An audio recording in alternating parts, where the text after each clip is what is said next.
Bangabandhu Sheikh Mujib academy দ্বাদশ শ্রেণীর শিক্ষার্থীদের গার্লস বিজ্ঞান অনলাইন ক্লাসে স্বাগত। তোমরা কেমন আছো? ভালো আছো তো?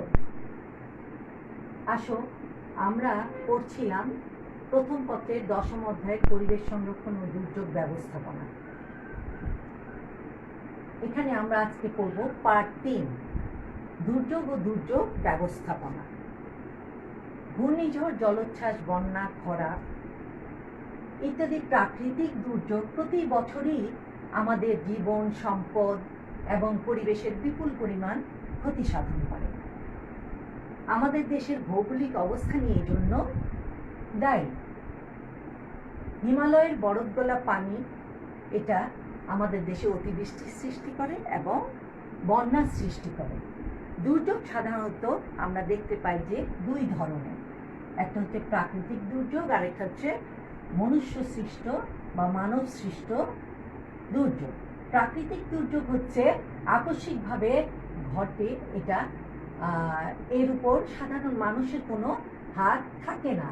আর মানব সৃষ্ট দুর্যোগটা এটা হচ্ছে অনেকটা মানুষের কর্মকাণ্ডের ফল এবং মানুষ সচেতন থাকলে এগুলো থেকে রক্ষা পেতে পারে। মানুষের অপকর্ম, দূরদৃষ্টির অভাব, তারপরে পরিবেশের ভারসাম্য নষ্ট হয় এই মানব সৃষ্ট দুর্যোগের কারণে। এখানে দুর্যোগ ব্যবস্থাপনার প্রধান উদ্দেশ্য 3টা। একটা হচ্ছে দুর্যোগের সময় জীবন, সম্পদ ও পরিবেশের যে ক্ষতি হয়ে থাকে সেটা হ্রাস করে ক্ষতি কমানো। আর দ্বিতীয়ত হচ্ছে প্রয়োজন অনুসারে ক্ষতিগ্রস্ত মানুষের বা জনগণের মধ্যে অল্প সময়ে ত্রাণ পৌঁছে দেওয়া। আর তৃতীয়ত হচ্ছে দুর্যোগ পরবর্তী পুনরুদ্ধার ও পুনর্বাসন নিশ্চিত করা। সার্বিক দুর্যোগ ব্যবস্থাপনার ক্ষেত্রে দুর্যোগ পূর্ব, দুর্যোগকালীন এবং দুর্যোগ পরবর্তী সময়ের কার্যক্রমকে বুঝাচ্ছি। আমরা এখানে নিচে একটা দুর্যোগ ব্যবস্থাপনা চক্র দেখতে পাচ্ছি। এর মাধ্যমে দুর্যোগ ব্যবস্থাপনার উপাদানসমূহ, দুর্যোগের কোন স্তরে কী ধরনের কার্যক্রম গ্রহণ করা হয় সে বিষয়ে দেখানো হলো, আলোকপাত করা হলো। প্রথমে হচ্ছে যে আমরা কি করি, প্রথমে পূর্ব প্রস্তুতি নেই, তারপর জনগণ সেখানে সাড়া দেয়, তারপরে পুনরুদ্ধার কার্যক্রম, তারপরে উন্নয়ন, প্রতিরোধ এবং প্রশমন। এটা হচ্ছে দুর্যোগ ব্যবস্থাপনা চক্র। আর দুর্যোগের ধরন কি? দুর্যোগ বিভিন্ন ধরনের আছে। ঘূর্ণিঝড় হচ্ছে উচ্চ ক্ষমতা সম্পন্ন একটা বায়বীয় ঝড়। এতে মারাত্মক ধ্বংসাত্মক এটা হতে পারে। আর জলোচ্ছ্বাস, ঘূর্ণিঝড় যখন প্রবল বেগে কি হয়, স্থলভাগের দিকে ধেয়ে আসে, তখন সমুদ্রের পানি ফুলে ফেপে কি করে, এটা আঘাত হানে স্থলভাগের উপর। তো এটা অনেক সময় ভূমিকম্পের ফলেও জলোচ্ছ্বাসটা হতে পারে, তাকে আমরা আবার বলি সুনামি।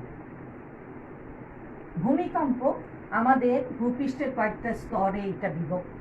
ভূপৃষ্ঠটা প্রতিটি স্তর আবার অনেকগুলো প্লেটে বিভক্ত। এই বিশাল আকারের প্লেটগুলো যখন একটা অপরটার সাথে ধাক্কা লাগে তখন মাটির তলদেশে প্রকম্পিত হয়। তলদেশটা, এই কম্পন মাটির উপরেও অনুভূত হয়, তাকে ভূমিকম্প বলে থাকে। বন্যা, অতিবৃষ্টি, পাহাড়ি ঢল, নদীর পলি ইত্যাদি কারণে বর্ষা মৌসুমে নদীর পানি বিপদসীমার উপরে উঠে যায়। যখন বিপদসীমার উপরে উঠে যায় তখনই বন্যাটা দেখা দেয় এবং বিস্তর এলাকা তখন প্লাবিত হয়ে যায়। নদী ভাঙন, নদীর স্বাভাবিক প্রবাহ যখন বাধাগ্রস্ত হয়ে পড়ে তখন কি হয়, গতিপথ পাল্টে যায়। গতিপথ পাল্টে গেলে স্রোতের টানে নদীর তীরবর্তী যে এলাকাগুলো আছে সেখানে কি হয়, মাটিগুলো ভেঙে ভেঙে নদীতে বিলীন হয়ে যায়। খরা, এটা হচ্ছে পানির অভাবজনিত একটা অবস্থা। কোনো অঞ্চলের বার্ষিক যে বৃষ্টিপাত, সেই গড় বৃষ্টিপাত স্বাভাবিকের তুলনায় যখন 75% কম হয় তখন খরার সৃষ্টি হয়। মরুকরণ, কোনো অঞ্চল যখন মরুভূমিতে পরিণত হওয়া, এটাই হচ্ছে মরুকরণ। জলবায়ুর পরিবর্তন, ভূগর্ভের পানির স্তর হ্রাস পাওয়া, তারপরে বনাঞ্চল ধ্বংস, এগুলো কারণে মরুকরণের সৃষ্টি হয়।